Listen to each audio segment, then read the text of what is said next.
Haters gonna hate.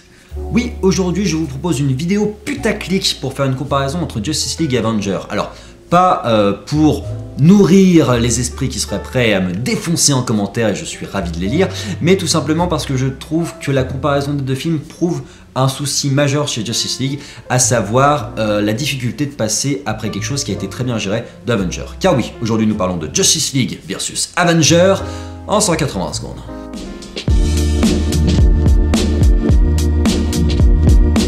On va déjà te mettre les choses bien au point. Il y avait une vraie force dans l'univers DC qui était instigé par Zack Snyder de choisir de faire quelque chose de différent de Marvel, là où ils avaient pris beaucoup d'avance. À savoir que Marvel proposait une vraie déconstruction de la figure super-héroïque, en témoigne Iron Man qui révèle dès le premier film son identité secrète. Ils enlevaient ces thèmes-là très importants des comics, et DC, eux, jouaient sur l'iconisation de leurs héros, sur la question de divinité derrière la puissance. Il y avait quelque chose de plus sérieux et de très intéressant.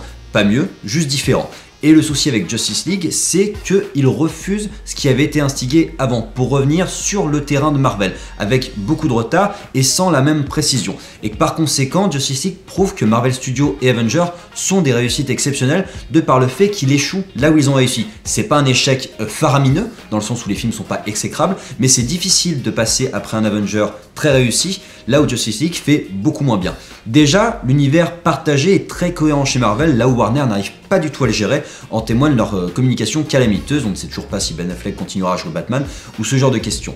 Avengers offrait une vraie réunion de super-héros sous l'égide du blockbuster. J'entends par là que Avengers parlait de son processus créatif métaphoriquement, le fait de réunir des personnes connues pour qu'ensemble ils fassent péter le box-office plus haut qu'il ne l'aurait fait tout seul. Il y a toute une allégorie entre les Avengers dans le film et les Avengers dans la vraie vie, le casting.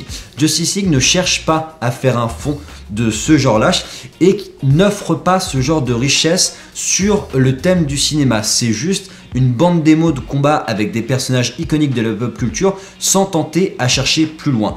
En plus, la réunion d'Avengers était très bien justifiée de par la mort du personnage de Coulson. Le personnage de Coulson qui était cette figure qui réunissait tous les Avengers dans le film, la figure peut-être du producteur, peut-être de Kevin Feige, et c'était ce drame-là, un drame qui les unissait. Dans Justice League, le drame est quasi absent et la cause de la réunion n'est pas justifiée. Là où par exemple dans BVS, il y avait une cause de réunion entre Batman et Superman qui était de mon point de vue pas si mal gérée sur le prénom de la mère et de l'appartenance à l'humanité de par la présence d'une mère pour l'un comme pour l'autre.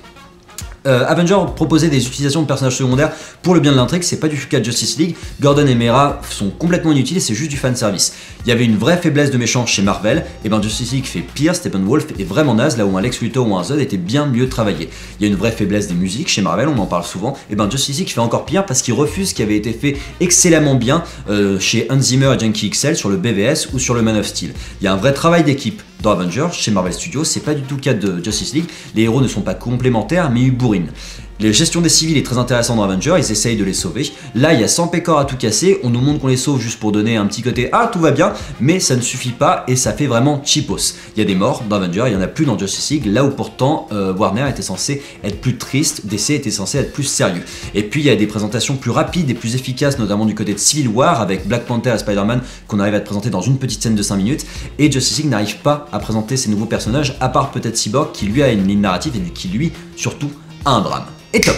Voilà une vidéo purement subjective destinée à montrer ce qui m'a profondément déçu dans Justice League et ce qui m'a déçu parce que avant était passé Avenger et parce que avant Avenger avait prouvé qu'on pouvait faire quelque chose de plus fulgurant, de plus inventif, tout en respectant le matériel de base et tout en donnant aux lecteurs de comics et aux amateurs de cinéma quelque chose de riche, bien que ça reste un blockbuster.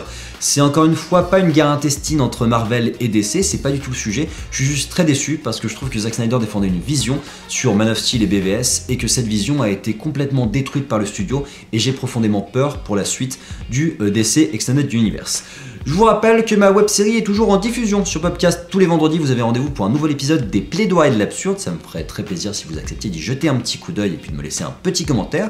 Et puis je vous invite à liker, commenter, vous abonner. Je vous donne rendez-vous sur la page YouTube de Popcast pour d'autres critiques ciné en 180 secondes.